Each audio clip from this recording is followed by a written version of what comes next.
ওম শান্তি 20 জুন 2025 সাকাৰ মহাবাক্যৰ সম্পূৰ্ণ সাৰ কথা। মৰমৰ সন্তানসকল, পিতাৰ স্নেহ পাবলৈ হলে আত্ম অভিমানী হৈ বহা। পিতাৰ পৰা আমি স্বৰ্গৰ উত্তৰাধিকাৰ লৈ আছো, এইটো আনন্দত থাকা। প্ৰশ্ন: সংগম যুগত তোমালোকে ব্ৰাহ্মণৰ পৰা পৰিচিত হবৰ কাৰণে কোনটো গুপ্ত পৰিশ্ৰম কৰা? উত্তৰ: তোমালোক ব্ৰাহ্মণসকলে পবিত্ৰ হোৱাৰে গুপ্ত পৰিশ্ৰম কৰিবলগীয়া হয়। তোমালোক ব্ৰহ্মাৰ সন্তান, সংগমত ভাই ভনী হোৱা। ভাই ভনীৰ কুদৃষ্টি থাকিব নোৱাৰে। স্ত্ৰী পুৰুষ একেলগে থাকি দুয়োৱে নিজক দিকে বুলি বুজা। এইটো স্মৃতিৰে যেতিয়া সম্পূৰ্ণ পবিত্ৰ হবা, তেতিয়া ফৰিষ্টা হ'ব পাৰিবা।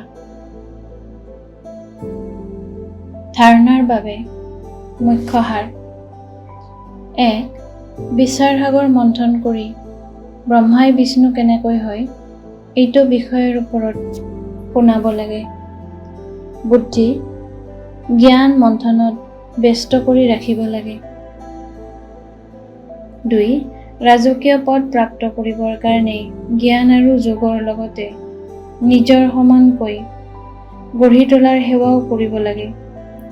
নিজৰ দৃষ্টি বহুত শুদ্ধ কৰি তুলিব লাগে।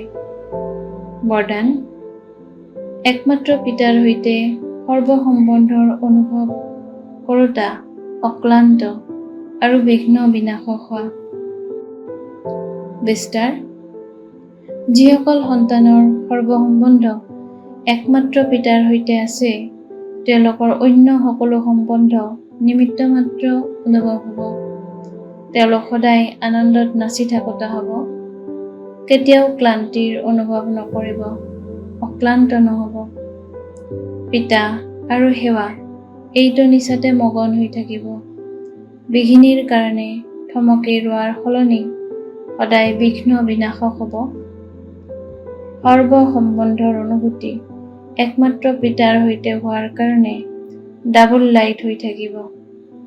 কোনো বোজা নাথাকিব। সকলো ওজৰ আপত্তি সমাপ্ত হ'ব। সম্পূৰ্ণ স্থিতিৰ অনুভৱ হ'ব। সহজযোগী হ'ব। শ্লোগান: সংকল্পটো কোনো দেহধাৰীৰ ফালে আকৰ্ষিত হোৱা, অৰ্থাৎ বিশ্বাসঘাত হোৱা। অব্যক্ত সংকেত: আত্মিক স্থিতিত থকাৰ অভ্যাস কৰা, অন্তৰ্মুখী হোৱা।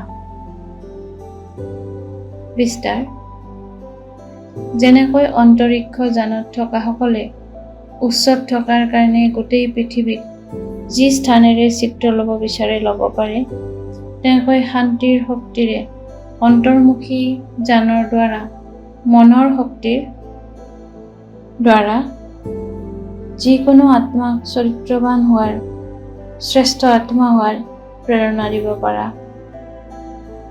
ওম শান্তি।